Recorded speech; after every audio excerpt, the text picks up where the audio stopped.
இந்து சமுத்திரத்தின் முத்தென வர்ணிக்கப்படும் இலங்கை பூகோள ரீதியில் பல்வேறு சிறப்பம்சங்களை கொண்டுள்ளது.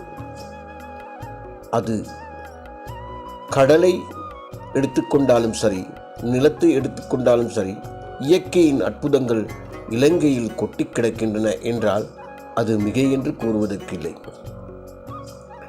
இலங்கையில் எந்த பகுதிக்கு சென்றாலும் ரம்யமான சூழலும் இயற்கை காட்சிகளும் நிறைந்து காணப்படுகின்றன. அந்த வகையில் நாம் இன்று இலங்கையின் காலி மாவட்டத்தில் அமைந்துள்ள காலி மிரிச ஆழ்கடல் பகுதிக்கு தான் உங்களை அழைத்துச் செல்கின்றோம். இங்கு என்ன விசேஷம் என்று நினைக்கின்றீர்களா? ஆம், கடல் என்றாலே அற்புதங்கள், அதிசயங்கள் பொதிந்து காணப்படும் இடம். அப்படியென்றால் மிரிச ஆழ்கடலில் காணப்படும் அற்புதமான விடயங்கள் பற்றிதான் நாம் இன்று பேசப் போகின்றோம்.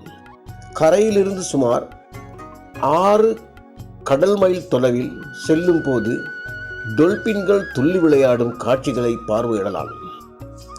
டொல்பின்கள் மனிதர்களை நேசிப்பதனால் அவை மனிதர்களை கண்டு அஞ்சுவதில்லை.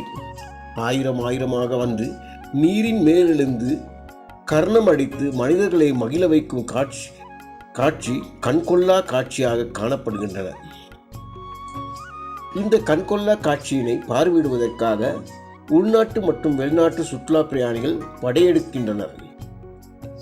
5 நிமிடங்களுக்கு அல்லது 10 நிமிடங்களுக்கு ஒரு முறை இந்த டொல்பின்கள் கர்ணமடித்து விளையாடுகின்றன. இவற்றை பார்வையிடுவதற்காக தனியார் படகு சேவைகள் இங்கு காணப்படுகின்றன.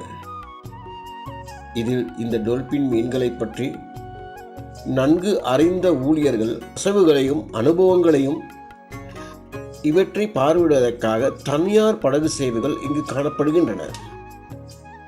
இதில் இந்த டொல்பின் மீன்களை பற்றி நன்கு அறிந்தவர்கள், அவற்றின் அசைவுகளையும் அனுபவ ரீதியாக உணர்ந்தவர்கள் இந்த துறையில் ஈடுபடுத்தப்பட்டுள்ளதனால் அவர்கள் இந்த காட்சிகளை காண்பதற்கு ஏற்ற வகையில் அழைத்துச் செல்கின்றனர்.